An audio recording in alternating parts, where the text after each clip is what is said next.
കലാശക്കൊട്ടിന് എല്ലാരും നിന്ന് ഡാൻസ് കളിച്ച് ഞാനും ഡാൻസ് കളിച്ച് അപ്പൊ എനിക്ക് വോട്ട് തരത്തില്ലയോ? അയ്യോ കലാശാലക്കൊട്ട് ഞാൻ നിന്റെ കോപ്രായം ഞാൻ വീഡിയോ എടുത്ത് വെച്ചിട്ടുണ്ട്. അതെന്തിനാ? എനിക്ക് വാട്സപ്പ് ഇമോജി ഉണ്ടാക്കാൻ അത്ര ഭാവം നീ കാണിച്ചത്. ഇങ്ങനെ ശരിയാ പ്രസംഗിക്കാൻ ഇപ്പൊ എനിക്ക് അറിയത്തില്ല, രാഷ്ട്രീയം എനിക്ക് വലിയ രീതിയിൽ അറിയത്തില്ല. പക്ഷെ ഞാൻ ഇതെല്ലാം പഠിക്കും. നിങ്ങൾ നോക്കിക്കോ, എന്റെ രാഷ്ട്രീയം ഞാൻ മാതൃകയാക്കി ചരിത്ര പുസ്തകത്തിന്റെ താളുകളിൽ സ്വർണ്ണ ലിപിയിൽ എഴുതി വെക്കും. അങ്ങനെ എഴുതി വെക്കുമ്പോ പുസ്തകത്തിന്റെ താഴത്തെ കോണിൽ എഴുതി വെക്കല്ലേ, ഞാൻ തുപ്പിലോട്ട് എടുക്കുമ്പോ അത് മാഞ്ഞു പോകും.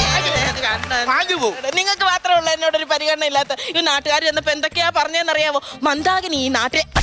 മന്ദാകിനി ഈ നാട്ടിലെ ഉരുക്ക് വരുതിയാണ് അയൺ ലേഡി. മന്ദാകിനി മണുങ്ങശ്ശേരി മന്ദാകിനി അങ്ങനെ പറഞ്ഞത്. അയൺ ലേഡി എന്റെ ചുളുങ്ങി കിടക്കുന്ന ഉടുപ്പ് പോലും അയൺ ചെയ്ത് തരാത്ത അയൺ ലേഡി. നീ തോക്കും, ഈ അയൺ തുരിപ്പിക്കും, ഞാൻ ആക്രിക്കാർക്ക് വിൽക്കും.